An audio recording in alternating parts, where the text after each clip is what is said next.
Olá, pessoal! Eu sou a doutora Gabriela Sepúlveda, pediatra e alergista, idealizadora do canal Descomplicando Alergia e do curso também. Eu ensino mães de crianças alérgicas a recuperar a paz e o conforto dos filhos, vencendo o estresse e os riscos do quadro alérgico em até 4 meses. Hoje tenho aqui comigo uma pessoa que foi muito importante nos meus cuidados como criança alérgica. Essa é minha mãe, é a doutora Maria Beatriz Tomé de Paula, psicóloga, psicoterapeuta corporal e também professora de educação física. Ela veio aqui, nós vamos ter um pequeno bate-papo, uma pequena entrevista, né, contando como foi a história do meu passado como criança alérgica e como ela interviu nesses momentos tão importantes da minha vida e no desenrolar dessa história, tá bom? Então vamos lá, bom dia, bom dia mãe. Então vamos lá. Como é a família nossa? Quem é alérgico na nossa família? O seu avô materno e a sua avó paterna. Certo. Como foi a minha gestação? Sua gestação foi uma gestação de 9 meses, sem intercorrências, parto normal. A amamentação. A amamentação durou 4 meses e aí foi introduzida como complementação, né, Nestogeno. E de mais tarde a comidinha, né? Sopinha e suco. Tá. Durante a gestação, você teve algum cuidado com a saúde? Eu sempre cuidei da saúde. Então, tinha uma vida normal, ao ar livre, fazia exercício, caminhava bastante. Não fui uma gestante quieta, parada. Fui uma gestante muito ativa. Né? Atividade física. Então, isso daí é muito importante. Então, dentro desse quadro, quando a gente começa a analisar, né, o perfil de uma criança alérgica, a gente tem que começar pela história familiar. É muito importante a gente saber se dentro dessa família existe alguém que apresenta alergia. Quando os pais são os alérgicos, essa chance aumenta de 60% a 80% para se ter uma criança alérgica. Outra coisa muito importante é a gestação, né? O que é a alimentação dessa gestante, a questão da atividade física, a promoção da saúde é imprescindível, né? Se a gente está pensando em evitar essa alergia ou pelo menos diminuir a chance dessa criança evoluir com alergia. Outra questão que também é imprescindível, que hoje se vê muito, é a questão do parto. O parto normal, o parto que a gente chama de vaginal, ele é indicado também para um cuidado maior e uma chance de diminuir a evolução para a alergia. Nós vemos que através do parto normal, a criança, ela já se prepara, primeiro ele é natural, né? Então, quando a criança entra em contato com o canal vaginal, ela entra em contato com a flora materna. Nós temos no nosso organismo vários micro-organismos, bactérias boas, que quando a gente tem um parto vaginal, a criança já nasce e entra em contato com essa flora que faz um efeito protetor em relação à alergia e várias outras doenças. O que nós temos no parto cesáreo, infelizmente, é que a cesárea ela é um parto asséptico. O que é isso? Você está num centro cirúrgico com tudo esterilizado e a criança não entra em contato com esses micro-organismos que fazem um fator de proteção. E elas podem se contaminar por germes hospitalares e por toda a flora daquelas pessoas que estão ali em torno do centro cirúrgico, tá? Outra coisa muito importante, a questão da amamentação. A amamentação, ela é fundamental como um fator de prevenção, ou pelo menos ela é capaz de adiar a introdução de alimentos alergênicos e também a chance de uma maior sensibilização a vários alimentos. Quando nós temos uma amamentação que dura pouco tempo, temos uma chance muito maior de sensibilização a alguns alimentos. Porque no leite materno nós recebemos, além dos nutrientes, muitas células de defesa e também anticorpos que protegem o intestino do nosso bebê. No quadro de mães que não puderam amamentar ou amamentaram por pouco tempo, aumenta essa chance de sensibilização. Então, infelizmente, ela não pôde amamentar mais de 4 meses, teve que ser introduzido o complemento através do Nestogeno na época, né? E a introdução alimentar começou aí em torno de 5 meses, que é o que a gente vê. Mãe, como foi a minha alergia ao ovo? Como foi? Como aconteceu? Aconteceu quando, lá pelos 9 meses, você já comia, né? Papinha, essas coisas, e aí foi introduzido o ovo na casa da sua avó, dentro da sopinha. E você teve uma reação muito forte, assim, a ponto de sairmos correndo para ir ao pronto-socorro. E lá no pronto-socorro você foi cuidado assim imediatamente e com uma suspeita de edema de glote, que não chegou a concretizar, porque nós fomos muito rápidos, mas uma reação muito forte para a gente, muito assustadora, né? Sim, eu imagino. Então, isso muitas vezes vemos também porque essa amamentação, infelizmente, né, ela teve que ser interrompida anteriormente, né? Hoje o que se preconiza pela Sociedade Brasileira de Pediatria são a amamentação exclusiva até os 6 meses, podendo se alongar até 2 anos de idade. Esse é o ideal, mas infelizmente nem sempre é o possível, tá? Então, na janela imunológica, isso é um período que é ideal para a introdução de novos alimentos no bebê. Existem alguns trabalhos que relatam que se introduzimos os alimentos mais cedo, né, em torno dos 5 até os 7 meses, seria o período ideal para a introdução desses alimentos também alergênicos. Isso não impede que se possamos evoluir com o quadro de alergia, mas diminui a chance de que isso ocorra. No caso, a introdução foi em torno dos 9 meses e numa segunda apresentação, porque a primeira apresentação, aquele alimento alergênico, ele se constitui como um momento de sensibilização. Pode ser na primeira, na segunda, muitas vezes até anos depois que a ingesta daquele alimento já se apresenta.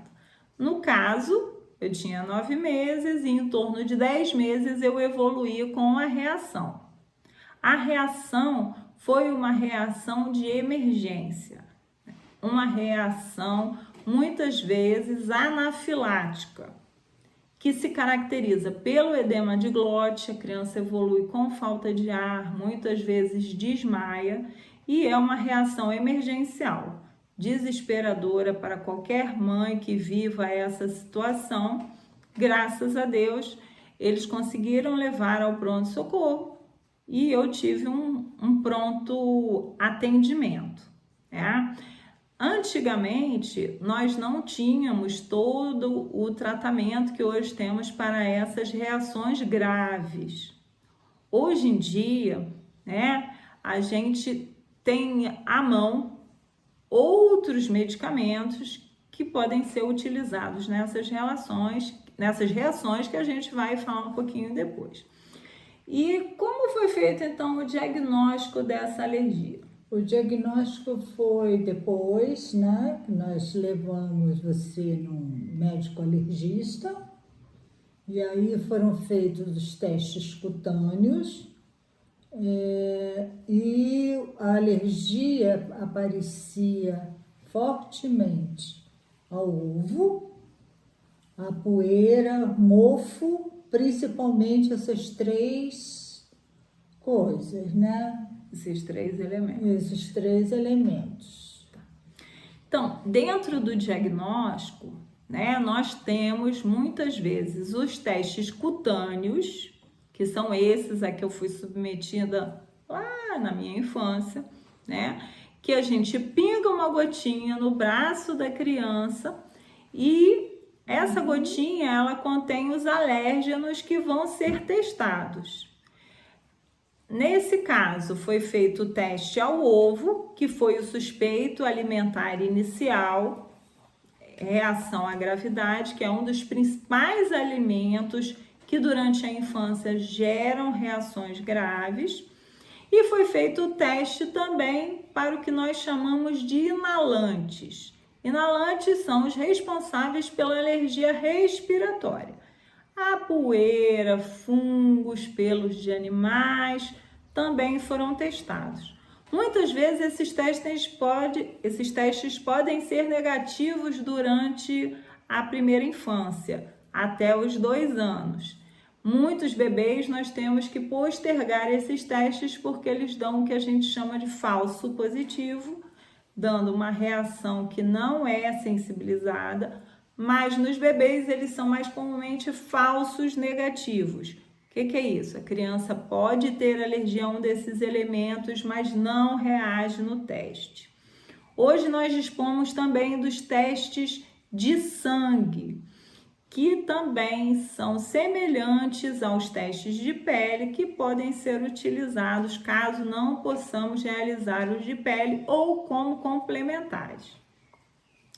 Então, qual foi a sugestão de tratamento no meu caso? A sugestão basicamente era ambientes livres de poeira, ambientes mais saudáveis.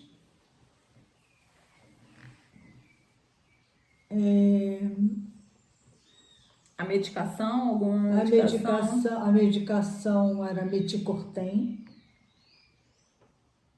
que na verdade não chegou a ser introduzida, né? Graças a Deus não precisou ser feito, Não né? precisou, né? Basicamente era isso, era uma vida ao ar livre. E em relação ao ovo? E toda a restrição alimentar a tudo que contivesse ovo.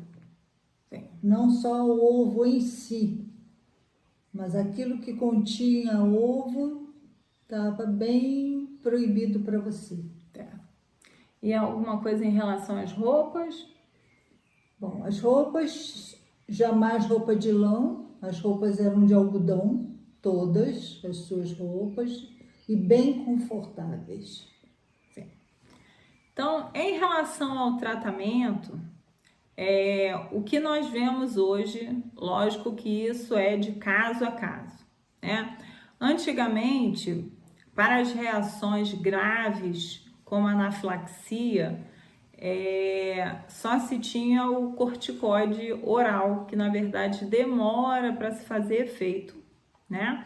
Mas hoje nós temos uma caneta, que é a caneta de adrenalina, que ela é indicada em caso de anafilaxia, para que a família disponha desse medicamento, exatamente para caso haja uma nova urgência antes de chegar ao pronto-socorro.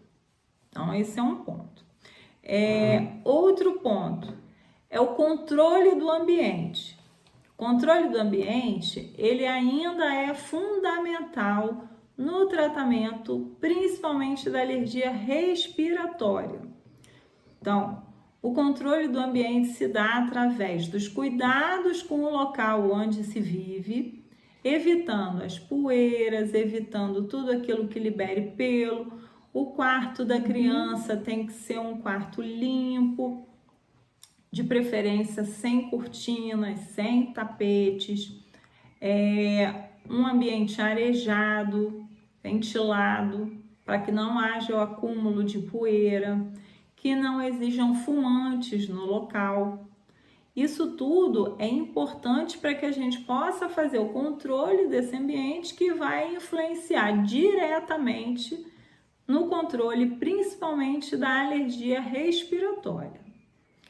E em relação à alergia alimentar, nós temos ainda hoje a dieta de exclusão, que é um dos pontos principais, que é a eliminação total do alimento em casos de anafilaxia, para que se evite tanto bolos, biscoitos, tudo aquilo que possa conter o alimento alergênico àquela criança.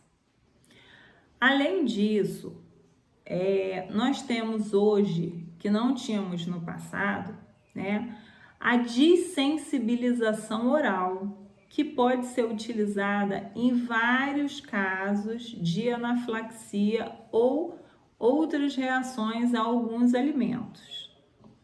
Essa dessensibilização, ela sempre deve ser realizada em um ambiente hospitalar, em uma clínica preparada para isso. E nós temos também como diagnóstico quando o teste cutâneo e o exame de sangue não nos orientam em relação a qual foi o alimento desencadeador deste caso. Nós temos hoje o teste de provocação oral, que também é utilizado como, além de meio diagnóstico, ele pode ser utilizado ao longo do tratamento para a gente avaliar como está a sensibilidade daquele paciente ao alimento.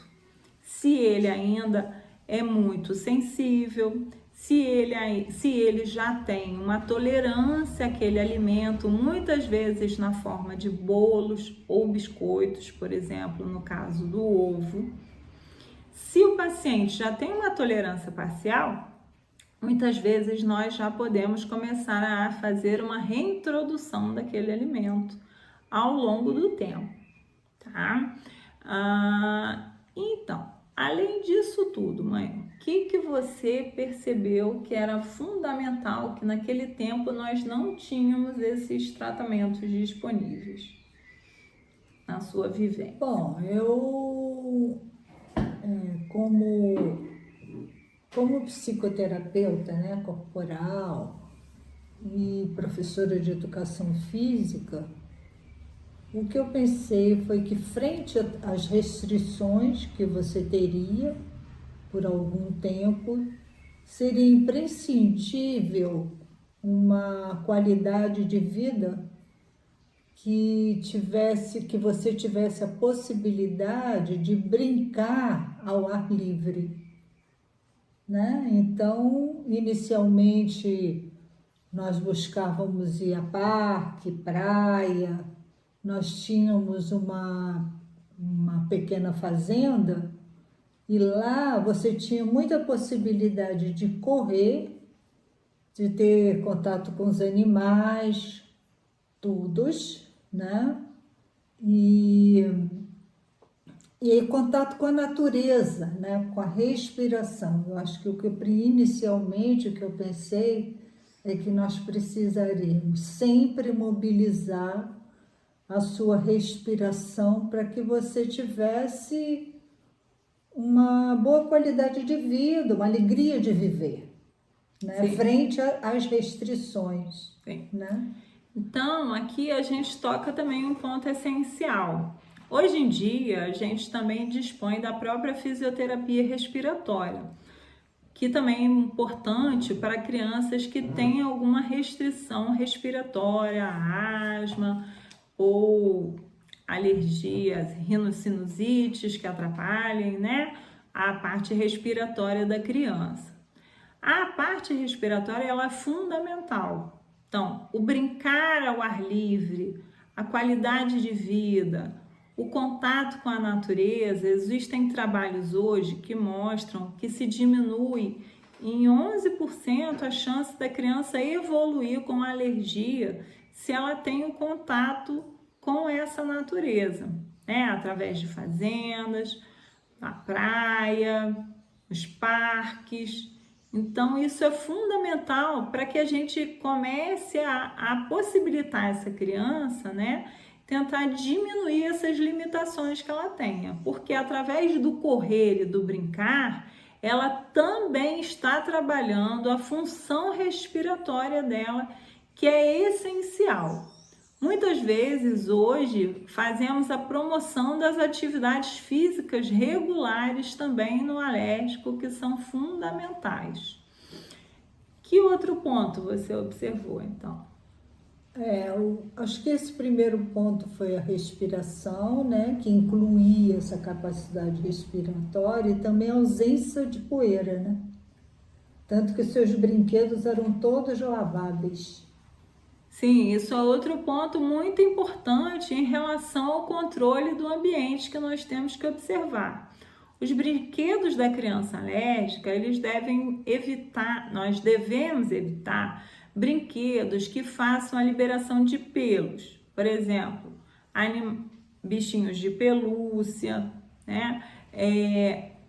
Também não só nos brinquedos, mas no quarto. O cobertor deve-se evitar o cobertor de lã e dar preferência ao edredom de algodão. Tudo que libere pelo, na questão das vestimentas também da criança, evitar aquelas colchinhas de plush que tem muitos pelinhos ali que também podem ser liberados no ambiente. Dar preferência realmente às mantas de algodão, aos edredons de algodão. Esse, em geral, é o material que a gente mais recomenda no cuidado desse ambiente do quarto. E em relação à alimentação? Em relação à restrição alimentar, né? Porque havia uma restrição, o que eu pensei? Eu procurei que você se alimentasse sempre com uma alimentação saudável, natural, e muito pouca, quase nada comida industrializada, porque o que eu percebi é que você não se sentia bem depois de comer uma comida industrializada, refrigerante, essas coisas. Então, tudo isso foi sendo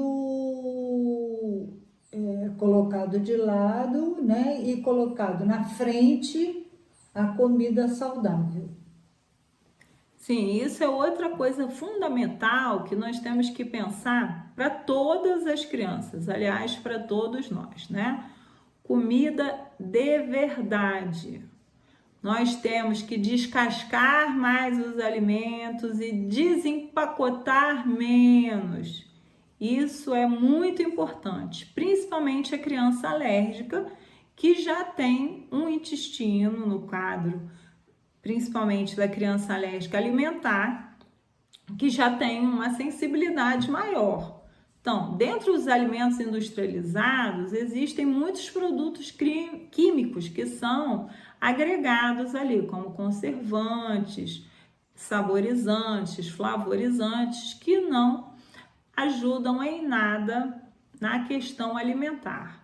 Então, quando a gente tira o foco em relação à alimentação dos alimentos industrializados, a gente está conduzindo essa criança a que ela possa optar sempre por uma alimentação de verdade. A alimentação, assim como a atividade física, ela é formada por hábitos. E esses hábitos familiares são fundamentais, pois a criança alérgica vai crescer e se tornar um adulto que vai ser capaz de fazer suas boas escolhas. Então, a grande importância é de tirarmos o foco na questão da restrição e da doença e focarmos na saúde desse pequeno paciente, para que ele tenha uma plena qualidade de vida. E isso é possível através dessa atividade física, deste contato com a natureza, desses momentos de brincadeira livre, que a criança seja exposta, seja possível a ela, e principalmente a questão alimentar. Uma criança que aprende a comer comida de verdade, não necessariamente ela vai sentir falta da questão dos alimentos industrializados, que podem ser muito prejudiciais à saúde, não só na questão da alergia, mas pensando na questão da obesidade, que nós vemos hoje uma grande epidemia, crianças diabéticas, crianças com hipercolesterolemia, crianças hipertensas, porque não foram expostas a uma alimentação adequada, que também favorece o controle total da saúde. Não estamos pensando apenas na questão alérgica. E o que mais você observou em relação a... Eu acho que uma coisa que é importante, né, também falar, que nós tivemos uma grande rede de apoio, né? Os avós colaboraram 100%, né, na estratégia alimentar, e a escola também, 100%. Então, essa rede de apoio dá uma segurança, né? Não só para mim, como para você, né? Você entendia que era importante, né, tudo isso. E acho que além disso, né, esse olhar sobre a criança, as emoções da criança, porque a criança alérgica, ela vive muitas frustrações a respeito de saber que tem limites, né? A criança não gosta muito de limites, né? Então, eu ficava muito empática às suas emoções, né? E possibilitava a expressão das suas emoções, né? Que vinha muito também na sua criatividade, na questão da sua saúde, da alegria, né? Trazer a respiração junto com a emoção, né? Para você não... para a respiração não ficar contida, né? Eu acho que isso é fundamental. Então, outro ponto muito importante, né, que a gente está abordando aqui é a questão da família estendida. Família, avós, avós, tios, às vezes primos, né, com quem a criança conviva.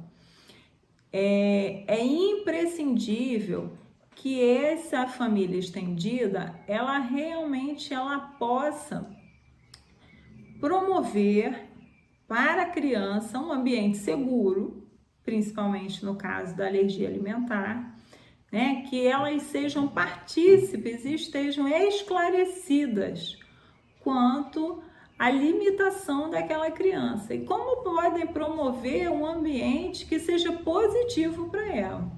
Infelizmente, nós temos muitos casos de avós, avós, de famílias estendidas que não aceitam a limitação daquela criança e muitas vezes expõem aquela criança a riscos desnecessários, colocando o alimento a qual a criança é alérgica porque tem pena A pena, nesse momento, ela não ajuda. Você faz com que aquela criança tenha um risco de vida, às vezes, passe mal e não é capaz de dar apoio àquela mãe, àquela família nuclear que realmente precisa desse apoio como um todo.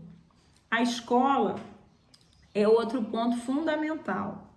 Hoje em dia, a gente em muitas escolas já dispõe de nutricionistas que possam ajudar nos casos das alergias alimentares, enfermeiros que também ajudem nisso, né? A criança também, ela tem que ser bem orientada em relação a isso. Eu, nas minhas lembranças de criança, eu lembro o que eu era possível de me alimentar. E eu sabia que eu não me alimentasse, se eu não me alimentasse com aquele alimento, eu ficaria bem. Então, essas restrições, elas muitas vezes elas são muito piores para quem dá o não do que para a própria família, para a própria criança, que já tem essa consciência. Porque eu vou me alimentar de algo ruim, que me cause mal, se eu posso optar por vários alimentos, alimentos de verdade, que podem me acrescentar tanto na saúde, quanto a evitar com que eu tenha qualquer sintoma. A criança não é boba. Muitas vezes, crianças muito pequenas talvez não tenham essa consciência, mas crianças maiores é imprescindível que isso seja explicado a elas. E muitas vezes elas começam a ser as principais cuidadoras, vamos dizer assim, delas mesmas, né? Lógico, com o suporte familiar e o suporte, né, da escola, mas elas são autoras do seu próprio cuidado. E isso também pode se tornar um fator positivo. A limitação é lógico que gera muitas frustrações em toda criança, mas a criança que assume essa autonomia através de mães que são capazes de explicar e acolher aquela criança, essa criança amadurece muitas vezes mais cedo do que outras crianças que não têm restrições alimentares ou de outros meios. O limite é lógico que gera frustração, mas o limite também gera o amadurecimento, né? Se essas emoções da criança são bem acolhidas pela família. Como é que você lidava com essas frustrações? Acho que com compreensão, né, que era inevitável não sentir frustração, né? Acho que mesmo naquela época o meio ambiente oferecia muitas coisas que tinham um limite para você, né? E isso cria frustração, né? Mas eu acho que você está certa, a frustração maior é com a criança pequena, porque depois você tinha autoria mesmo de cuidado sobre aquilo que te fazia bem e que não te fazia bem, né? E eu podia ficar tranquila. No início não ficava tranquila, porque é assim, né? Mãe. Mas eu confiava que com a respiração, com o contato com as próprias emoções, né? E com o manejo, né, da própria alergia, que tudo ia dar certo. E deu, né? E deu. E deu.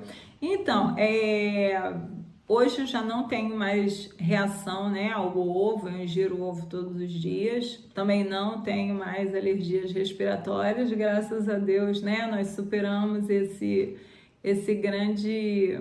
essas grandes limitações da infância, Mas o que eu venho trazer como paciente, né, que foi alérgico em uma época em que muitas vezes os tratamentos eram muito limitados.